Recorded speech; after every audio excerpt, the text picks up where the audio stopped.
In this video, we're going to discuss what it means to have a large assembly inside of Autodesk Inventor, as well as the things to look out for when dealing with designs of large proportions. Now, what does it mean to have a large assembly inside of Inventor? Well, that depends on who you ask. I have clients that will tell me that a large assembly to them is 50 components.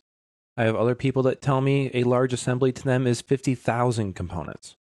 So in this particular scenario, I have the Vimec 630 IAM from our working files directory open.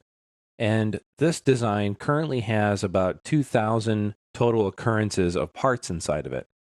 Look in the lower right area of the screen. It says 2037 and 965.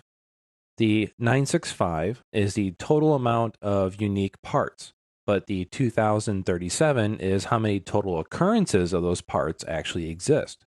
So I could have 20 of a certain bolt, and that increases the number on the left-hand side compared to the unique occurrence value on the right side of those two numbers. Now, I also want you to be aware of some additional documentation that I have provided with the course, and that is located in our working files directory.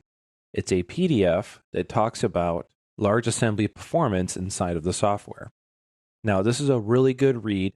It does say 2014. I'm using 2015. That really doesn't matter here. But what you should do is take some time and look through this, because this document has a lot of information that's covered throughout the course, as well as additional information that we just don't have time to get to. But it talks about how to work effectively with large assemblies inside of Autodesk Inventor. Another tool that we have that actually comes with the software, but it's kind of a hidden tool, is in our program files directory. If you browse to that, go to Autodesk Inventor 2015 and the bin directory, there is a utility in here called memprobe. Now, if I activate this, what you can see is it gives me an ongoing memory counter of how much memory Inventor is using. I can actually start a log file with this as well as I go through my day-to-day operations. If you need to have a little bit more of a background to request more memory for your machine, some hard data about what your computer is actually doing when you're running Inventor, this is a great tool to log that sort of information. So that's called memprobe. As you can see in green, that's my current Inventor memory. The yellow is my total applications, and the black is memory that I have available to use. I'll go ahead and close that. Now let's talk about what it means to have some good precautions in place before you start dealing with a large assembly. For instance, one thing you should consider is definitely using the Content Center. Now, if you don't use the Content Center in the standard sense of its utilization, if you want to use your standard content from that database as a seeding library and create custom content, you can do that too.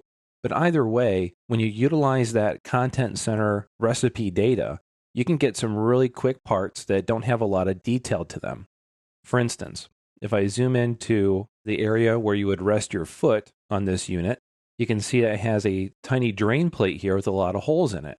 And that's great. I need to fabricate that, so I need to have that detail there. If I consider a bolt, I don't usually fabricate a bolt. I usually buy those. So if I look at one of the studs on this tire here, let me just do a hold down of my shift key and then a right click to change to part priority. I'm going to double click to activate this bolt. And if I zoom in, I can see this bolt is pretty basic. It doesn't really have a lot of detail to it. If I were to download this bolt from a website like McMaster-Carr or some other 3D CAD sharing website that had the threads on this bolt, that would take up more memory in my machine. So I'm trying to mitigate that problem by reducing the total amount of detail on parts that I just don't fabricate. I just buy them. So you should also consider not putting too much detail into your purchased components. So I'm going to zoom out here and return back to the top level design. Now there's other things to consider as well, such as how Inventor handles large assembly data in general. If I go to my application options, if I click on the display tab, there is a setting here called minimum frame rate hertz, the HZ that you see there. Now the default setting for this is 10. I've cranked mine up to 20. What that does for me is when I'm rotating a large assembly, the visual acuity of it has been increased by bringing that up to the 20 value. Now, if you are going to do this, you do have to move the slider and then close Inventor and restart it for it to take effect. Over the past couple releases, there has been some great enhancements to how Inventor handles graphics. So it actually does things in a multi-threaded capability in the background now, and this minimum frame rate hertz actually helps improve that as well. Now, there's other settings detailed in that PDF that I mentioned, so definitely take a look through there and get to know the application options and what they really do to make your assembly performance at this high level much more productive. As a last note here, you should also consider reducing the amount of graphical strain that you put onto your machine when you're going to deal with large assemblies. Now, Autodesk considers a large assembly anything over 1,500 components. Since computers have gotten faster over the years, that really can be argued, I would say. So if you start experiencing performance issues, you might want to start turning off some of the settings that you don't really need.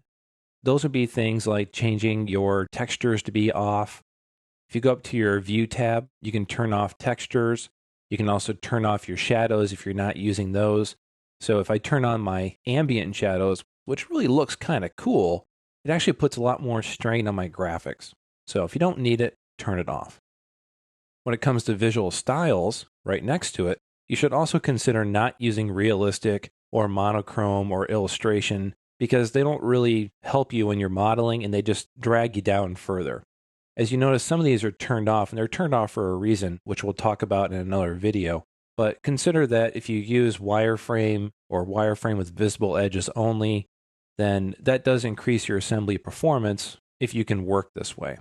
But definitely don't turn on realistic or monochromatic because they use Inventor's ray tracing environment, which really bogs down your machine. It's really designed for just still imagery. So this has been a large assembly overview inside of Autodesk Inventor.